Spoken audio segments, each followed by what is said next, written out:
Pastīties uz valsti kopumā. Un vēl lielāks skaidrs, es gribu palūgt jums pakomentēt.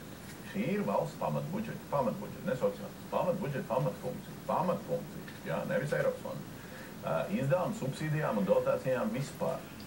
Pat ja pa vidu tur bija Covid dotācijas un vēl kaut kādas dotācijas, vienalga. Mēs esam pie pārpat 3,2 miljardiem pie situācijas, ka 19. gadā mums bija 1,34 un 20. gadā bija 1,76.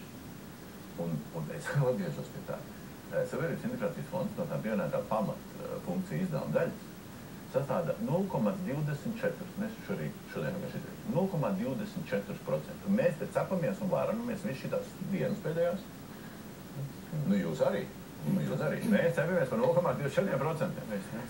Manis jautājums, šitien tās rezerves nevarētu būt lielākas? Bet, Vālīgums, paspēlējam to spēli atkal.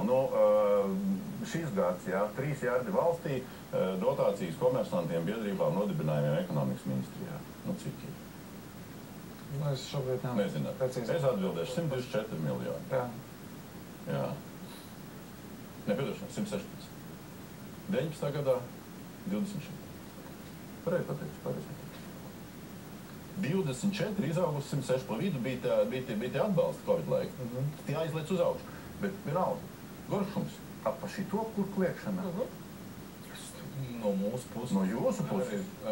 Tas ir jūsējiem arī? Jāvērtē absolūti visi izdevumi. No otras puses, piemēram, zemkopības resursi tika pirms brīža piesauks.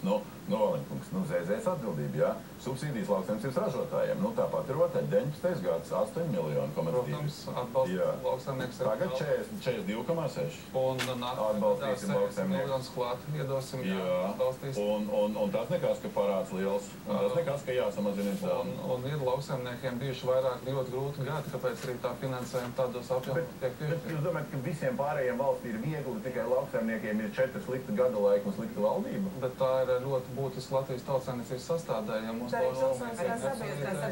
ir demokrātija. Saprotiet, ja lauksaimnieks neatbalstīs Pilsoniskā savienība, arī diez vai būs kāds atbalsts, ja budžets nebūs, valstī nebūs naudas, ko dažādām izdevumiem maksāt. Tā ir tautsājumniecības sadaļa, kura ir ārkārtīgi svarīga. Saprotiet, biespiens nerodās biespienmaizītājs, biespiens ir kaut kādā veidā pie viņa jānonāk.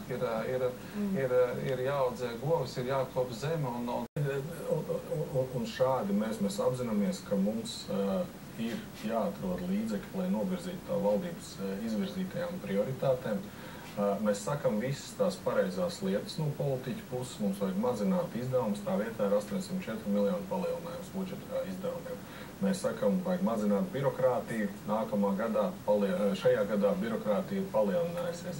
Mums vajag veicināt integrāciju šeit ļoti, mēs tā mazliet pieskaramies, atteikties, pārskatīt, un mēs esam nonākuši pie budžeta pieņemšanas priekšvakara, kur mēs aizņemsimies vairāk procentu izdevumos, maksāsim visvairāk Baltijā, un faktiski pēc 2-3 gadiem nezināsim, kas vispār ir mūsu valsts budžets. Vai LDDK šobrīd apvienotais Saeims jums nāk palīgā? Mēs neesam iedevuši nevienu priekšlikumu, kas palielina budžetu.